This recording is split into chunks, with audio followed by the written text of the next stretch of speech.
माझी वाणी बोलतीये किंवा माझा हात काम करतोय. भूक मला लागलेली नसते, माझ्या शरीराला लागलेली असते.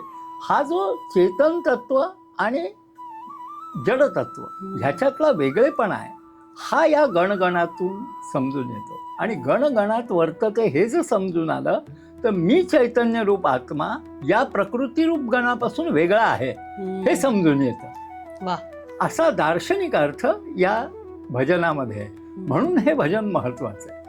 गण आणि गणला आणखी एक अर्थ आहे. गणाचा दुसरा अर्थ असा आहे की आपली जी पूर्ण वर्णमाला आहे, क ख ग घ च छ ज थ त्र, हे सगळे गणच आहे.